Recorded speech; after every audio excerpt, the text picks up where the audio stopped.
Welcome back to the program. Dr. Benjamin Chavis, the president, CEO of NNPA, Black Press USA, joins me once again. And, we were talking about Milwaukee, about the Milwaukee Bucks, the NBA players, the WNBA having taken the steps to protest what unfolded in the shooting of Jacob Blake. Are you satisfied, or what did you hear last night from the RNC pertaining to any of this going on? We heard the vice president talk about law and order and that violence would not be tolerated, but there wasn't anything stated from him in terms of having some remorse or sadness that another young Black man was shot. Kelly, one of the things that we are hearing from the first day of the convention, the second day of the convention, and the third night of the convention, and we'll probably hear it again on the last night of the convention. The theme is law and order. But I will remind Kelly, this is not a new thing.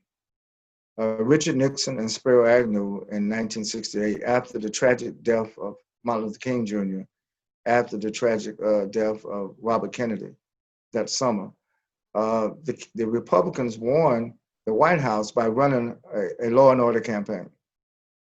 It appears now that Republicans believe that they can win re-election in 2020 by running a law and order campaign. Vice President Pence's speech last night was a law and order speech. And there was very little diversity in the audience. If you looked at who was in the audience, there was very little inclusion. So I think that the Republicans are sort of rolling the dice. They think that they can not only play to their base, but they think because of what's going on in Wisconsin and other places, that they will rally their voters to come out to assert that we need to impose stricter law enforcement on people who express and exercise their First Amendment rights to protest. So it's interesting that in a place where the Star Spangled Banner was first founded, over in Fort McHenry in Baltimore, Vice President makes a speech about law and order. There was not much mention about the pandemic. There's not much mention about a Category 4 hurricane that's now hit Louisiana. There was not mention about what happened in Wisconsin. So it was almost, I would say, we have to be careful when electoral politics becomes tone deaf to what is really going on at the street level, at the community level, in our communities across the country. What is happening in Wisconsin is not isolated to Wisconsin. It's all over the United States. We have a serious problem that needs serious solutions. Dr. Benjamin Chavis, thank you for your insights and your analysis. As always, we appreciate you here on this program, and certainly the work that you're doing through the National Newspaper Publisher Association, as well as the Black Press USA. Look forward to joining you again tomorrow as we recap the final day of the RNC, which of course will be the President of the United States accepting his nomination for re-election and being the standard bearer, if you will, of the RNC, and it's now the party of Donald Trump. Absolutely, and I think we just will brace for more law and order speeches. Law and order speeches at a time when people really need some grace and mercy. Absolutely. But, we have to keep our, we've been through this period of time similar before. And so our prayer life, our resilience, our protest life, our movement building, our striving for excellence in spite of this situation, we're not going to give up. We're going to keep marching. We're going to keep moving forward. And I believe that there's a God somewhere that will not only hear our prayers, but will answer our prayers. Thank you so much, Kelly. Thank you, sir. Thank you. See you tomorrow. Thank you. God bless. And how do you think that will play out, gentlemen, in the coming weeks leading to the November election? And what will that do to the country? Will it cause more division? Will it bring people to the voting booths to elect a new president? Or do you think the Republicans will be able to muster enough support because of the way the president and the vice president are putting out their message of law and order? I think, as Timothy just said, it's a selective message of law and order. I think that most Democrats believe that they can get their electorate out by scaring them. I've heard all kinds of statements made. This is the election of your lifetime. This is life and death. Those are the sorts of things that I think, to use a very bad pun under these circumstances, that could lead to overkill. I don't know. At a point, what I'm starting to see more and more is people who are saying a pox on both of their houses. You guys all need to grow up. The sad byproduct of that may be that people decide not to vote, that the very people who do have a vested interest in coming to the polls and having their voice heard will be so disgusted by this process. When you add the fires in California, when you add the hurricane in Louisiana and Texas, when you add all of the economic woes that are about to come to this country in the fall and winter of this year, moving into next year, there are a number of people who are saying, heck with it.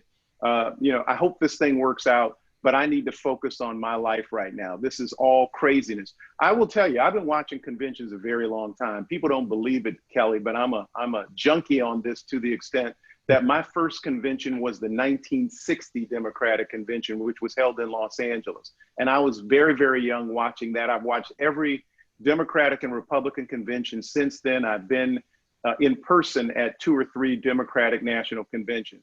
I've never seen the craziness that I've seen come out of, quite honestly, segments of both of these conventions. But most notably, this Republican convention has been disassociated from the realities that this country is going through right now. And I'm very, very disappointed. Timothy? Yeah, I've not seen the polling data.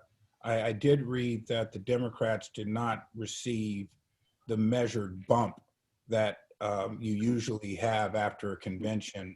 I think that should be a legitimate concern. What I do see that I think the Democrats, and I've said this before, need to respond to, that there is a targeted, concerted effort by the Trump campaign at African Americans, and particularly African American males. And I believe they're recognizing the degree of dissension that I can't give you the number, but I think a material number of African Americans feel about the inability or unwillingness of the Democratic Party to match their policies with the commitment that the African American voter has given to them pretty much since FDR. Yes, they're doing better than Republicans.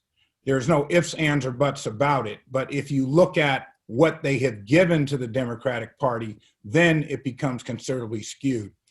I would also say, in criticizing the RNC, as a former Republican and a Black Republican, the strength of their message was the economy, and particularly African-American businesses. If you go back to the efforts of HUD Secretary Jack Kemp, or Robert Brown, who was in what was called the kitchen cabinet of Richard Nixon, Ed Brooke, their message was, African-Americans, you have the ability to vitalize our economy, and we want to be a part of that story.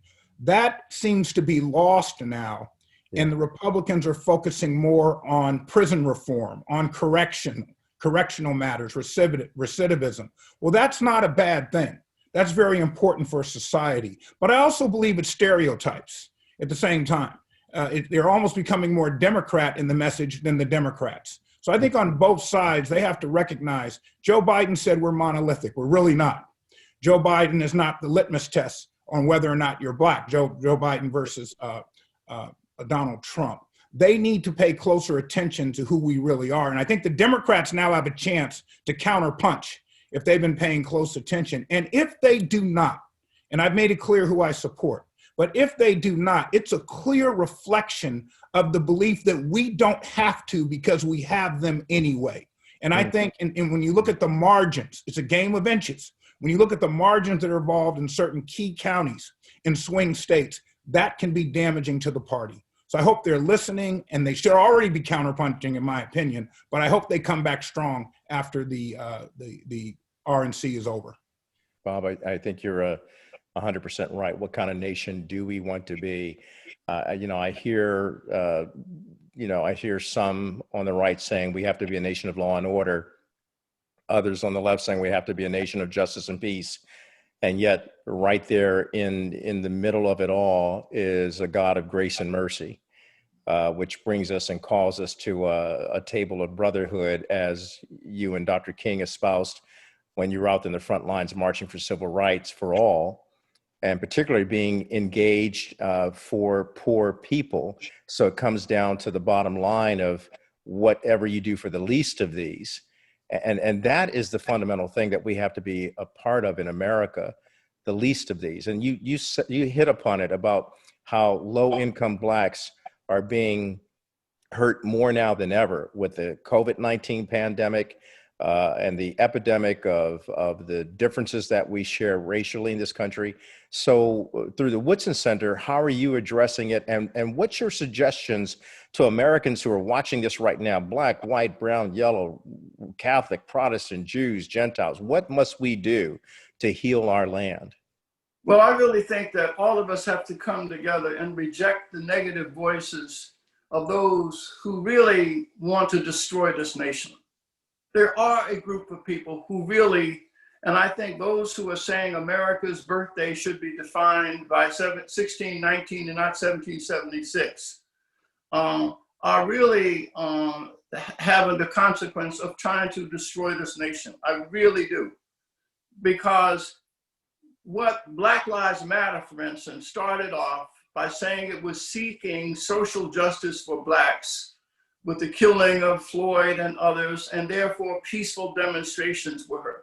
But they soon migrated from the goal of seeking social justice for Blacks to then move to, well, denigrating the country, that capitalism is evil, the nuclear family is Eurocentric and therefore racist. Christian religion is, and the cross is a symbol of white supremacy. You see radicals burning important and burning Bibles. So they have redefined and migrated Black Lives Matter to mean all these other things that are really causing havoc in the country and dividing us. And defunding of the police is a part of that migration, that somehow social justice now should be defined by this migration into all these other areas. And that's what is destroying this country. So we first must come to grips with what the problem is. And I think we've got to push back against those forces that would continue to be silent in the face of the violence that we're witnessing, silence in the face of the attack on the nuclear family. And I really think people have got to come together and begin to push back against that and reassert the values upon which this nation has been built. And that's what the Woodson Center in 1776 is doing.